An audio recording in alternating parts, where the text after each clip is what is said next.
What more could you ask for? A secret hacktivist group that is spilling secrets regarding the existence of extraterrestrial life? Count me in. That is exactly why we are back with a part 2 of the top 10 unsettling signs of alien life, leaked by Anonymous. Starting off this list in our number 10 spot, we have Europa. This is actually an icy moon that can be found floating around Jupiter, and it is one that Anonymous has pointed to as being important when it comes to our search for alien life. Europa has been a point of interest for a while after NASA's Galileo Jupiter probe in the 1990s, when it revealed an unusually warm spot in Europa's cold surface. In March of 2014, the Hubble Space Telescope detected what scientists thought might be a plume of water vapor, but the caution turned to cautious excitement and optimism in February of 2016 when the telescope caught another, much larger plume in the same spot. This has led to the creation of the Europa Clipper mission. While this mission doesn't yet have a set date, it will see an orbiter flying to Europa to fly through these plumes in an attempt to see what they are made out of, similar to Enceladus, which we talked about last time, to see if it really is holding the key to life, or maybe life itself. One of the scientists on this Clipper mission, Robert Pappalardo, explained that if there is life on Europa, it almost certainly was completely independent from the origin of life on Earth. That would mean that the origin of life must be pretty easy throughout the galaxy and beyond. In our number 9 spot today, we have exoplanets. This is one of the first things that was mentioned in a 12-minute long Anonymous video that was released back in 2017. Basically, they bring up the point that around 25 years ago, we didn't know that planets existed outside of our solar system. While that seems hard to believe, that is actually basically true, keeping in mind that this video was released a few years ago, in 2017. The first exoplanets, which are what planets outside of our solar system are called, were discovered in 1992, which is super recent. The video then goes on to explain that today we have found over 3,400 exoplanets that orbit other suns. This may seem redundant or unimportant, but this is a really important part of our search for alien life. With the vastness of space, there are so many places that need to be searched, more than we could possibly ever search, so we have to find some place to start, and these planets are the perfect place. It is entirely possible that alien life may thrive off of entirely different things than life as we know it. The things we need to survive might be detrimental to alien life, but how are we supposed to know that when we don't know any aliens? That is why we started our search looking for places with conditions similar to Earth, which we now call habitable planets. Part of a habitable planet's requirements is that they're orbiting a star, but that they aren't too close or too far from it, like we are with the sun. We're in the Goldilocks zone. So what the video is trying to get across is that while 25 years ago we didn't know any, we now know of thousands of planets that might be holding some kind of alien life or existence of past alien life. While we haven't found the proof just yet, we at least have a pretty stellar starting point. In our number 8 spot today, we have Report 13. Okay, I've read quite a few different UFO sighting stories and stories of alleged alien abductions, and this is fully one of the most terrifying that I have ever heard of. Basically, the story starts off in March of 1956 when Air Force Sergeant Jonathan P. Lovett was assisting Major William Cunningham in the White Sands Missile Testing Grounds near Holloman Air Force Base in New Mexico. The pair were heading out searching for debris from a recent rocket test when Major Cunningham heard a loud scream. His first thought was that Sergeant Lovett had been bitten by a snake, so he went around to help aid his partner, and this is when he allegedly saw something he never expected. He recounted seeing the sergeant being dragged away by some long serpentine arm that had wrapped around his legs. Whatever this creature was, it was connected to a hovering silver disc that was in the air about 15 feet away. The major stood there in horror as he watched this creature and the sergeant retreat into the craft, which then rose vertically into the sky. Of course, he radioed for help, and while he was taken to the hospital for observation, search teams were sent out immediately.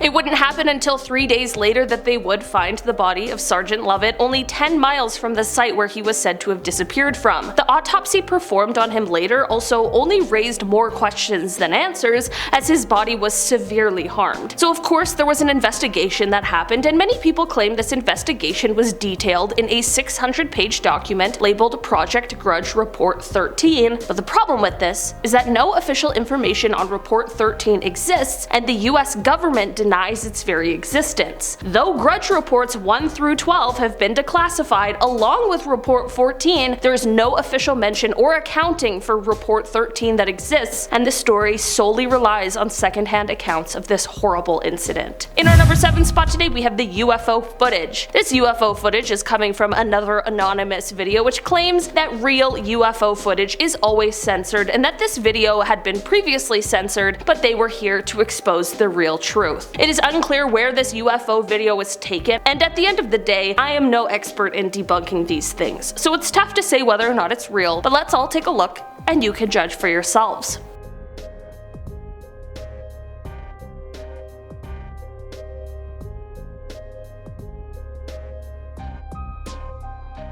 I know that wasn't the most exciting video, but what do we think aliens are going to be doing if they really are visiting us? What do you guys think? Do you think that this video is really showing some sort of UFO? And if you do you think it's aliens or just some sort of secret project that we aren't privy to? I don't know. There's always options, you know? I don't know what to make of anything. In our number 6 spot today, we have the Airforce Disappearance. On the night of November 23rd, 1953, near the Canadian-US border, the United States Air Defense Command noticed a blip on their radar where there shouldn't have been one. This was showing that there was some sort of unidentified object that was in restricted airspace over Lake Superior. In response to this, an F-89C Scorpion jet was sent to investigate with 2 crew members. First Lieutenant Felix Moncla was piloting the craft, while Second Lieutenant Robert Wilson was observing the radar. Once in the air, the pair had trouble tracking the object, which kept changing its course, which then led to ground control helping to direct them. The jet pursued the unknown object for 30 minutes as it closed in on it at 500 miles per hour. After a while, the 2 blips on the radar, one being the unknown object and the other being the investigating jet, converged into one point, and then suddenly the radar returned from the F-89 simply disappeared from ground control's radar scope. Shortly after this, the radar blip that was from the unidentified object also veered off and then vanished. The men who were sent to investigate in the jet never returned from the mission, and there was never any wreckage found signifying an accident despite extensive searches. The men and the jet just disappeared completely. It is said that the explanations for the disappearance that have been released throughout the years have changed and flip-flopped in what they say happened, so at this point no one has any idea what really went on here. In our number 5 spot today, we have the UFO footage part 2, alright? Because this is a part 2, so what else are we doing? We have to include just one more video of what is claimed to be proof of aliens visiting us here on Earth before we get back more into the science-y points. This is another video that was uploaded by a member of Anonymous, and it comes from 2017. The video features a dark sky, but it shows what looks like some sort of aircraft with a few flashing lights, and it seems it is able to basically just hover there. Not long after the video starts, another mysterious UFO seemingly joins the first one, and the 2 are just seen floating.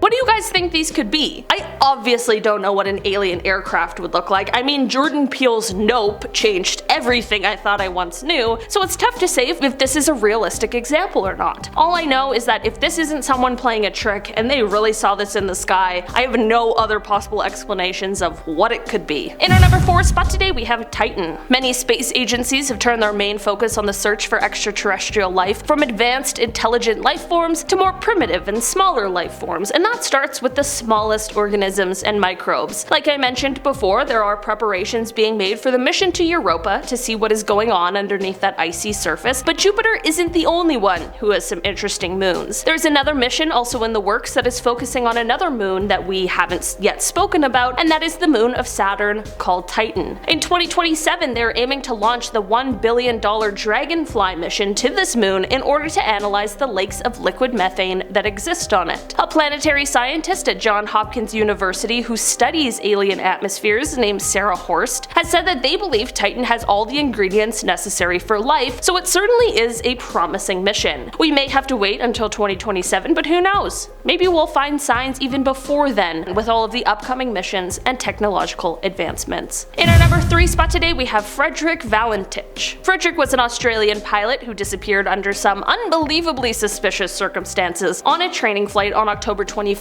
1978. During the flight, he radioed the Melbourne Air Traffic Control to let them know that he was being accompanied by an aircraft that was about 1,000 feet above him and at the same time that his engine had begun to run roughly. Air traffic control responded to him by explaining that there was no known air traffic at that level, and Frederick explained he could see a large unknown aircraft with 4 bright landing lights. He explained the aircraft approached him from the east and at first thought it was another pilot playing around with him, which, for the record, during flight seems like a terrible time for someone to play a prank, but then he went on to explain that the mysterious aircraft was orbiting him and that it had a green light on it. When air traffic control tried to get further details and asked what kind of an aircraft it was, Frederick responded by saying, quote, "It's not an aircraft." After this, his radio transmission was interrupted by a metallic scraping sound, and this is when all contact was lost. Sea and air search begun, but to no avail. There have been speculations that don't involve alien abduction, such as a staged disappearance, the possibility of Frederick getting confused and flying upside down, and potentially even him taking his own life, but all of these theories have been debunked in some kind of a way, and neither the aircraft or Frederick himself have ever been found. The reason why alien abduction has been the main theory in this case is due to the fact that there were many reported UFO sightings on the same night in the same region as his disappearance. It of course leaves us with more questions than answers, but it's all very interesting and very mysterious. In our number 2 spot today we have Oumuamua. I think I said that right, but honestly every time I say this somebody tells me I say it wrong, so you know what? I don't know, man. I don't speak alien. This is one piece of evidence that actually has scientists fighting over what is going on with it. A few years ago, scientists all agreed that we had found an object that was flying through our solar system and they called it Oumuamua, or however you want to say that, and it was widely agreed that it was an interstellar comet that had swung out from around another star. But upon closer examination, they realized that something was propelling it and causing it to accelerate, and this is when the debate started, because they just don't really know why. A.V. Loeb, who's a Harvard University astrophysicist, proposed the idea that rather than a comet, this could be an alien probe that is being pushed by a light sail, which is a very wide but extremely thin piece of material that accelerates by being pushed by solar radiation. Other scientists didn't agree with this and instead said that it's possible that hydrogen ice could have melted off of the object in a way that would mimic a rocket engine or something of that nature, but in August a couple years ago, AV wrote a study that hydrogen ice is too easily heated and it would have melted off long before it reached our solar system. I guess this is all to say that we just have to wait it out while the scientists debate and gather more evidence to really know what's going on behind this one. In our number 1 spot today we have radio signals. Alright, basically we're getting radio signals from somewhere, but we just aren't quite sure what exactly is going on there. It started in 2007 when we began getting what are called fast radio bursts, and they are a totally mysterious phenomena to scientists. These bursts are only a few milliseconds long, but they emit more energy than the sun does in 24 hours, which is just a statement that my brain struggles to comprehend. All of this is already super cool and interesting, but here's an even crazier thing about them. The main thing we know about these bursts is that they are coming from outside of the Milky Way. They're coming from outside of our own galaxy. Space is cool, but it's also terrifying. This obviously has led a lot of experts to believe that it could be coming from an advanced civilization that is quite far away, and they may be trying to contact us, but we just don't have the technology to interpret the signals. Maybe one day scientists will figure out a way to accept whatever message it is they are trying to send, or maybe one day we'll get a visit from one of them and they'll be mad at us for not answering their messages. I don't know. It's all super cool and incredibly interesting. Alright guys, that's been our list for today. Thanks so much for checking it out. I've been your host today, Olivia Kozlowski, and I will see you again soon. Bye!